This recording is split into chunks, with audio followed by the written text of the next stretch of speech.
Pemirsa Trijaya, saatnya Trijaya Update. Berita nasional maupun internasional akan terus menemani Anda di akun YouTube Trijaya FM. 19 sampai dengan 2022 berupa pengadaan peralatan TIK Chromebook dan Chrome Device Management atau CDM sebagaimana uraian di atas telah memperkaya diri sendiri, orang lain atau korporasi, diantaranya sebagai berikut. Nadiem Anwar Makarim sebesar 809.596.125.000 rupiah. Mulyasyah sebesar 120.000 dolar Singapura dan 150.000 dolar Amerika Serikat. Arnomo Susanto sebesar 300 juta rupiah dan Hamidan Hoir sebesar 200 juta rupiah dan 30.000 dolar Amerika Serikat. Purwadi Sutanto sebesar 7.000 dolar Amerika Serikat. Suhartono Arham sebesar 7.000 dolar Amerika Serikat. Wahyu Haryadi sebesar 35 juta rupiah. Nia Nur Hasanah sebesar 500 juta rupiah. Hamid Muhammad sebesar 75 juta rupiah. Jumeri sebesar 100 juta rupiah. Susanto sebesar 50 juta rupiah. Muhammad Hasbi sebesar 250 juta rupiah. Mariana Susi sebesar 5 miliar 150 juta rupiah. PT Superton SPC sebesar 44 miliar 963 juta 438.116 rupiah, 26 sen. PT Asus Teknologi Indonesia Asus sebesar 819 juta 258.280 rupiah, 74 sen. PT Teradata Indonesia Aksio sebesar 177 miliar 414 juta 888.525 rupiah, 48 sen. PT Lenovo Indonesia Lenovo sebesar 19 miliar 181 juta 940.089 rupiah, 11 sen. PT Zyrex Indo Mandiri Buana Zyrex sebesar 41 miliar 178 juta 450.414 rupiah, 25 sen. PT Hewlett Packard Indonesia HP sebesar 2 miliar 268 juta 183.071 rupiah, 41 sen. PT Gira Inti Jaya Libera sebesar 101 miliar 514 juta 640.205 rupiah, 73 sen. PT Evercost Teknologi Indonesia Evercost sebesar 341 juta 60.432 rupiah, 39 sen. PT Dell Indonesia Dell sebesar 112 miliar 684 juta 732.796 rupiah, 22 sen. PT Bangga Teknologi Indonesia Advance sebesar 48 miliar 820 juta 300.057 rupiah, 38 sen. PT Acer Indonesia sebesar 425 miliar 243 juta 400.481 rupiah, 5 sen. PT Bhinneka Mentari Dimensi sebesar 281 miliar 676 juta 739.975,27 sen. Assalamualaikum warahmatullahi wabarakatuh.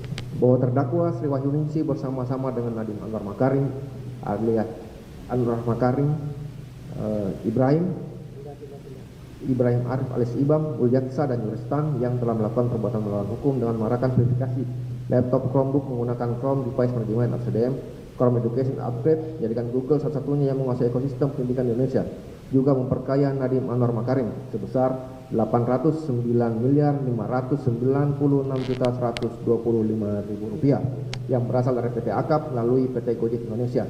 Adapun sumber uang PT Akap sebagian besar total investasi Google ke PT Akap sebesar 786.999.428 dolar Amerika Serikat. Hal tersebut dapat dilihat dari kekayaan Nadiem Anwar Makarim yang tercatat dalam LHKPN pada tahun 2022, perolehan harta jenis surat berharga sebesar 5.590.317.273.184 rupiah. Perbuatan terdakwa Sri Wahyuningsi bersama-sama dengan Nadiem Anwar Makarim, Ibrahim Arif alias Ibam, Mulyasyah dan Yuristan sebagaimana diuraikan tersebut di atas telah mengakibatkan kerugian keuangan negara sebesar 1.567.888.662.716 rupiah,70%. Berdasarkan laporan hasil audit penghitungan kerugian keuangan negara atas perkara dugaan tindak pidana korupsi program digitalisasi pendidikan dan pada Kementerian Pendidikan Kebudayaan Riset dan Teknologi Republik Indonesia atau Kemendikbudristek RI tahun 2019 sampai dengan tahun 2022 nomor PE.03.03/SR/SP 920/DB D6/02/2025 tertanggal 4 November 2025 dari Badan Pengawasan Keuangan dan Pembangunan Republik Indonesia atau BPKP RI bahwa pengadaan TIK laptop Chromebook tahun 2020, 2021 dan 2022 yang bersumber dari dana APBN pada Satuan Pendidikan Kemendikbudristek dan dana DAK yang terintegrasi laptop Chromebook menggunakan Chrome Device on Demand atau Chrome Education Upgrade yang didasarkan pada arahan Nadiem Anwar Makarim Lajuristan, Ibrahim Arif alias Ibam, terdakwa Sri Wahyuningsi dan Yaksa, di mana dalam Juknis atau Juklak maupun Permendikbud nomor 5 tahun 2001 di jenjang pendidikan PAUD, SD, SMP, SMA, dan SLB atau PMPK sebanyak 1.159.327 Chrome Device Management SDM Chrome Education Upgrade yang tersebar di sekolah-sekolah di Indonesia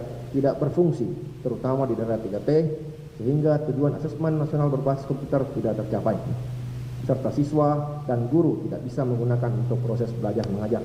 Bahwa Nadiem Anwar Makarim bersama-sama dengan Ibrahim Arif alias Ibam, terdakwa Sri Wahyuningsi, Mulyasa dan Juristan yang telah memutuskan pengadaan Chrome Device Management atau CDM tanpa mengidentifikasi kebutuhan pendidikan dasar dan menengah di Indonesia pada pengadaan lisensi Chrome Device Management atau CDM atau Chrome Education Upgrade pada Chromebook yang kemudian direalisasikan melalui pengadaan Chrome Device Management atau Chrome Education Upgrade pada Dirjen PAUD Dasmen tahun 2020 sampai dengan tahun 2022 sebesar $44.054.426 Amerika Serikat. Tidak diperlukan dan tidak bermanfaat bagi kebutuhan pendidikan dasar dan menengah di Indonesia, sehingga nilai harga untuk pengadaan satu unit laptop Chromebook tidak memasukkan harga Chrome Device Management atau CDM. Oleh karena itu, menambah kerugian keuangan negara sebesar $44.054.426 Amerika Serikat atau setidaknya sebesar $621.387.730 berdasarkan kurs terendah pada bulan Agustus tahun 2022 sampai dengan Desember tahun 2022 sebesar 14.105 untuk $1 Amerika Serikat.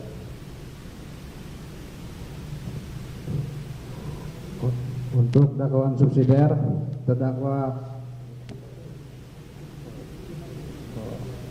perbuatan terdakwa tersebut sebagaimana diatur dan tindak pidana pasal 2 ayat 1 junto pasal 18 Undang-Undang 3199 tentang pemberantasan tindak pidana korupsi sebagaimana telah diubah Undang-Undang Nomor 20 Tahun 2001 tentang perubahan atas Undang-Undang Nomor 3199 tentang pemberantasan tindak pidana korupsi junto pasal 55 ayat 1 KPI. Untuk dakwaan subsidiar, perbuatan terdakwa melanggar pasal 3 junto pasal 18 Undang-Undang 3199 tentang pemberantasan tindak pidana korupsi sebagaimana telah diubah dengan Undang-Undang Nomor 20 Tahun 2021 tentang perubahan atas Undang-Undang Nomor 3199 tentang pemberantasan tindak pidana korupsi junto pasal 55 ayat 1 KPI. Untuk terdakwa Mulyasa dan terdakwa Ibrahim Arif alias Ibam, sebagaimana surat dakwaan sudah diterima dan identitas sudah pernah diperiksa oleh Majelis Hakim yang mulia, kami tidak membacakan surat dakwaan karena dianggap sudah dibacakan dan terhadap kedua terdakwa melanggar primer pasal 2 ayat 1 junto pasal 18 Undang-Undang Nomor 31 Tahun 99 tentang pemberantasan tindak pidana korupsi sebagaimana telah diubah dengan Undang-Undang Nomor 20 Tahun 2001 tentang perubahan atas Undang-Undang Nomor 31 Tahun 99 tentang pemberantasan tindak pidana korupsi junto pasal 55 ayat 1 ke 1 KUH pidana subsidiar pasal 3 junto pasal 18 Undang-Undang Nomor 31 Tahun 1999 tentang pemberantasan tindak pidana korupsi sebagaimana telah diubah dengan Undang-Undang Nomor 20 Tahun 2001 atas perubahan Undang-Undang 3199 tentang pemberantasan tindak pidana korupsi junto pasal 55 ayat 1 ke 1 KUH pidana. Dakwaan ditandatangani pada Jakarta tanggal 5 Desember 2025. Penuntut umum Radari SHMH ditandatangani. Sekian dan terima kasih yang mulia. Baik ya, untuk ketiga terdakwa tadi sudah sama didengarkan surat dakwaan yang pada pokoknya sudah termuat juga di dakwaan yang saudara terima ya. Untuk selanjutnya kami tanyakan kepada Pak Mulyat sah ya. Terhadap surat dakwaan yang dibacakan tadi, apakah saudara sudah mengerti? Siap, saya mengerti Yang Mulia. Baik. Namun terkait dengan konstruksi hukum, karena saya tidak memahami